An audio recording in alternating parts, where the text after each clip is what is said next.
Okay, welcome back to another video. Today we're going to be going through the castle area of the main game with melee only. This is going to be a guide on how to get through the castle with just a knife. This gameplay was recorded on standard, but the same kind of rules apply whether you play on standard, hardcore or casual, but Village of Shadows is a little bit different because there's some small variations with spawns, and of course the damage numbers and stuff like that. So this is just to cover casual, standard and hardcore. This whole run was recorded and streamed live on the channel, so if you're interested in seeing those streams, there is more coming. Be sure to subscribe and turn on notifications so that when I do go live or when I do upload, you can see them immediately. But without any further ado, let's get into it. So first things first is you are trying to find the iron key and the Dimitrescu key.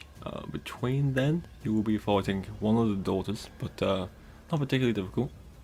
This is obviously the karambit I am using through this run. You get this for beating the game once, so if you don't have this already, I would probably recommend you get the karambit first. Does a little bit more damage than the normal knife, and I believe it swings a little bit faster than the normal knife, so it's definitely worth beating the game once normally. I mean, if you haven't beat the game already and you're trying to do melee only, then I would just recommend playing the game normally first, because why wouldn't you? But yeah, get the karambit. It's pretty cheap. It's in the extra content shop at the end of the game. And when you've got that and you're ready to go, we can begin. So without any further ado, let's get into the first area of the castle. Alright, so first things first, obviously you get the maroon eye from the secret door when you first start. You head upstairs to the right, which is where you put the eye in. This will spawn in the first of the 3 doors, so will chase you. Again, you can just ignore her. This whole area, honestly, is a lot of kind of just running past everything. You don't need to, obviously you can fight if you want to, but to make it as easy as possible with a knife and to save you some healing, run past everything. So you run through here, once you break through here and you land into the, I believe you'll head down into the dungeon area now. This is full of a couple of the normal kind of slave vampire enemies with the swords. They go down in a couple of hits, but again, you are trying to kind of minimalise your damage. Like, you want to kind of, with these runs, with these melee runs, you want to have as much healing possible to you for bosses, because although you are using a knife that is not just the normal knife, so you're doing slightly more damage, they're still quite tanky when it comes to killing them with the knife, especially.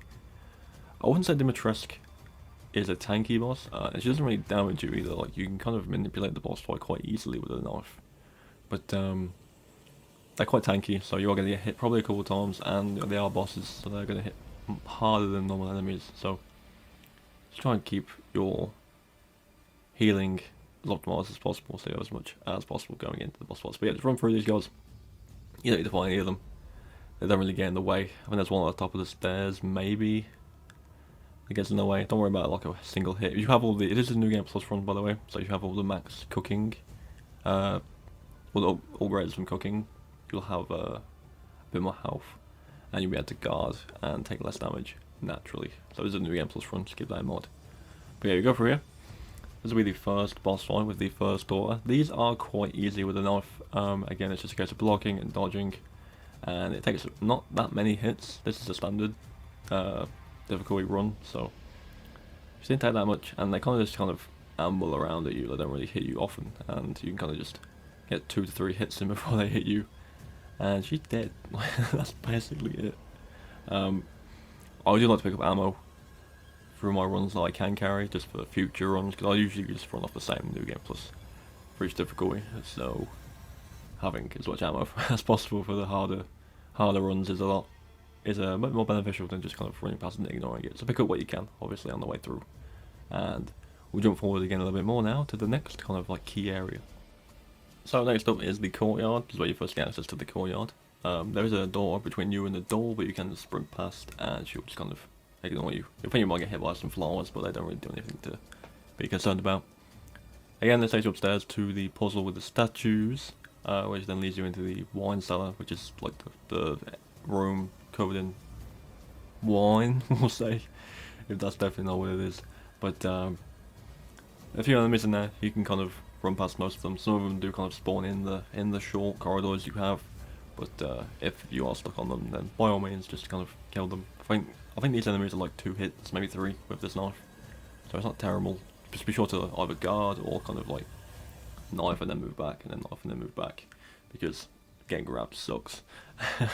But yeah, this puzzle's super easy. This actually gave me trouble on the first time through. Like, I did not understand the riddle on the wall, but after multiple runs through, it's like muscle memory now.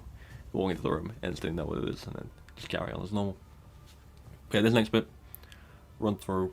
Obviously, no problems. I do believe I get grabbed once or twice, but again, it's not really like an issue area. I think I've recently run this through on hardcore. Usually I'll the answer again live on the channel, so that is up as a past stream now, so everyone wants to go check that out by all means. That was on hardcore. But yeah, there's a couple of enemies in this area that will kind of stand in the way. You can kind of strafe past them. You don't really need to kill anything really. Like, I think as you can see, I'm just kind of running past, get stuck on this one guy, but again, you can just kind of kill him, nice and easy, and carry on as normal. Like 3 hits and he's dead.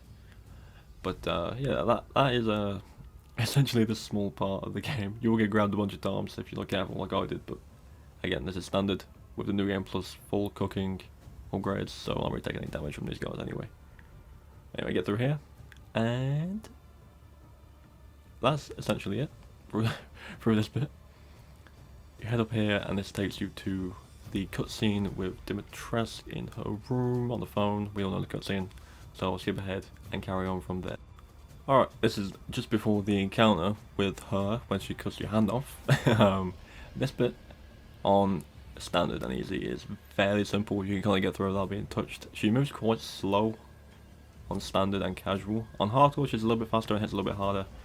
With the shadows, we all know that's just hard, but I haven't actually run it myself yet. That is coming up soon.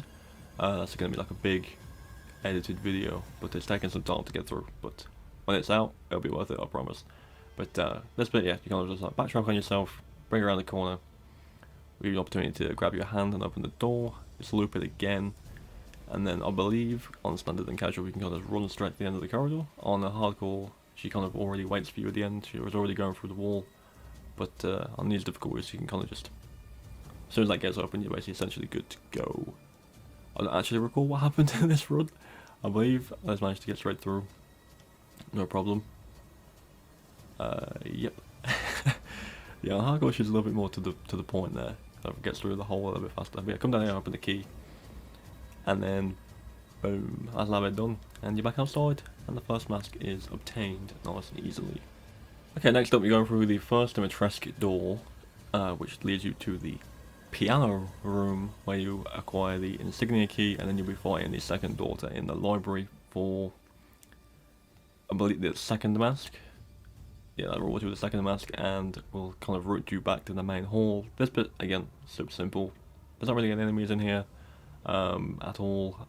I believe she follows you around after you get the insignia key, but you can kind of just run up or down the stairs to know which way you go. I completely avoid her there. Don't mind the background gameplay, I'm just kind of scavenging as much as I can on these early parts of the game, so I can kind of have maximum equipment for later. I do have an unnecessary amount of pistol ammo in my inventory, and I do need to rearrange that at some point. But all this room is the piano solution. You can kind of wing this one. If you can read music in real life, then you'll probably know the answers, but I do not read piano music. I play guitar, so this is not my kind of music. But yeah, you can wing it. I was kind of close with most of it, but just wing it. Just keep doing it. You can't fail this one. It's just a constant spam of buttons, basically. But yeah, you acquire this any moment now with the key. Takes a minute. It plays a little tune for you, and then you grab the key and head out this door, which spawns Dimitrescu up the stairs. And essentially, what you want to do is trigger that, and then immediately turn back around. I think I tried to run past, but it's just not happening because the door is literally right there. You need to go through. So yeah, just run around in that circle. Obviously, on harder difficulties, because you miss faster, you're gonna want to kind of not delay. You're gonna want to go immediately because you'll just catch up really quickly, and essentially 1 or 2 hit you depending on the difficulty you're playing on. But don't know why I got lost there. But this takes you to the second door encounter. This one, probably the most I would say the quickest, because you can literally run to the lever to open the window at the top and just kind of kill her while she's in a stun. But this one's super simple, so do not worry about this one. Again, these 3 fights are quite easy. You don't really take any damage, and you don't really have much of a hassle with them. I'm actually too used to playing this game with a knife now. This is like the 3rd time in a row I've used the melee weapon only. I've missed the guns, I'll be honest. But yeah, she does. And then you can scavenge anything you feel like you can. I always do, because again, ammo for subsequent runs is always good, especially if you're planning on new game plusing all the time like I do.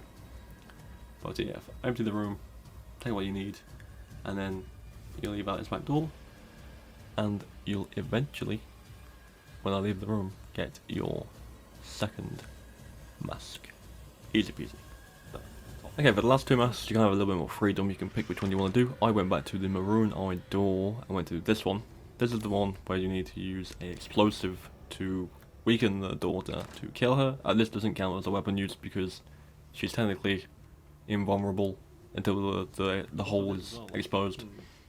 So don't worry about using a pipe bomb or grenade launcher or whatever you have on you, you can use to kill her. But yeah, grab an explosive. I had to go back to the safe room. I didn't get one. I didn't have any space or anything on me. Just blow that hole up. It will not affect the melee only run. Don't worry, there's knife away. This is the last one you need to fight, and again, they're all super easy to fight. Even on hardcore, when I ran through, they're quite easy. They kind of just stand there, to be honest. But yeah, that is the last one. The easiest to fight. And obviously, to get out of this room, you take the animal skull on the wall behind you, examine to take it off the plaque it's on, and then take it downstairs to replace the mask you need on the statue, and then boom, just like that, you are done with the 3rd mask. Alright, heading back into the battle room. This is the part of the game where you need a weapon. These battles obviously don't count as enemies, so this will not count again towards the using a gun in your melee only run. This is just a part where you need a gun. You can't knife these battles because a lot of them is literally outside the map.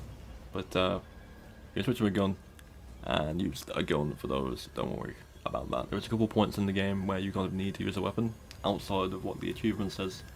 There's a couple beams you need to shoot in the Moreau part, and if you want to, in the factory area, you can shoot like the orange circles on the doors. You need to do it for the machinery that's in the way, and the bit where it's kind of like killing all the small zombies in the factory. You need a gun there, but as long as you're not shooting an enemy with the gun, you're totally fine. It doesn't really state that, but it's kind of forgiving with the amount of times you get to use a weapon in the game. So don't worry about messing up by shooting something that's not an enemy, because you'll be totally fine. Outside, on top of the rooftops, you can run past all of these flying guys. They will not really get in the way. This is literally just a straight sprint to the mask, and then level 4, you'll be going towards the boss fight. The boss fight is an interesting one. I'll talk about it when we're doing it, obviously, but on this difficulty with this knife, you shouldn't have any real issues.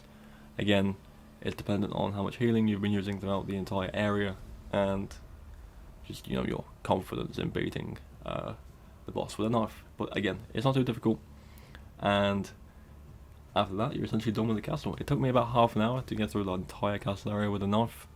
I could have definitely done it faster, but it's not the most difficult part of the game, but it's definitely probably one of the larger portions of the story. So I thought I would just do a guide on the kind of way I did it with a knife, but everyone's way is different, I suppose. But yeah, we're going to jump ahead now, straight towards the beginning of the boss fight. Okay, final boss of the area, Dimitrescu yourself. This is probably the boss that gave me the least trouble throughout the game with a knife. She's very dumb in terms of how the boss reacts to where you are. Essentially, you can kind of run around in a well, not a circle because it's a square arena, but you can kind of loop the area and just knife her in the back. It takes a while that way because obviously the weak spot is the front and her on top, which you can only really do with a gun. There was a couple of stuns you can get, but I don't think the knife is big enough to reach. But essentially what you'll be doing is running around chasing after stabbing her in this back leg, or whichever leg is on the closest side, like the inner side. you would do this constantly, and it does get tedious, but it does work. How these games kind of show that you're doing damage with a knife, it's always been the case in these games. If there's blood coming off of the enemy when you slash, you're doing damage. If there isn't, you're not. That's very prominent on a boss later on in the game, and you'll know exactly which one I'm talking about if you've done a knife only run. That boss takes around half an hour to kill with a knife on standard, and the only weak spot he has is his boot and his back, and because you're using a knife, it's essentially just his boot, and it takes a long time. If anyone has done a knife run, you'll already know which boss I'm talking about. It takes a while, and it's super tedious, and he hits hard, so you can't really afford to mess it up. I don't believe you get the same upgrades with Chris as you do with Ethan, and that's all very separated, which is just annoying. But this boss, super duper simple. Fly around with a knife. The bug attack she does when she flies off, it's kind of annoying, very much so, but it doesn't really do any damage. None of her attacks really do that big amount of damage. That animation there I've actually seen before until this run, which is crazy to think about. But again, just loop around the arena, and eventually you'll get to the second stage, and then it's just a constant knife in the face until she dies. So that's essentially going to be it. Obviously let the gameplay run out in the background so you can see the boss fight done. There is a slight bit of commentary because it is taken from a live stream. The audio is kind of janky on the video footage though, which is weird. But this has been a tutorial of the knife only run I did for the castle area. If it helps, let me know. If you do it differently, again, let me know. There is a stream of the whole game with a knife, which is this footage right here. And I will be doing another guide on the reservoir area, which is Moreau's territory. Super simple, but his boss fight can be slightly more annoying than this one. So we're going to kind of go through that together as well. And again, if anyone wants to see the rest of the game, there is a live stream up on the channel. There's also a live stream of me doing it through on hardcore with the lightsaber weapon you unlock from mercenaries, which was super fun and honestly quite challenging at parts as well, which is nice. The Village of Shadows video will be coming eventually. It's taking a lot of time to kind of get through the game and edit it all together, but I feel like it'll be really well done when it comes out. So that'll be out soon. Still plenty of Village videos apart from that coming out. Of course, alongside that there'll be other games, other Resident Evil games, other survival horror games, and a few tricks up the sleeve. I think I have a few tricks up my sleeve. Looking forward to doing those bigger projects that I have going on in the background. But yeah, enjoy the final moments of the boss, and I'll see you all in the next one.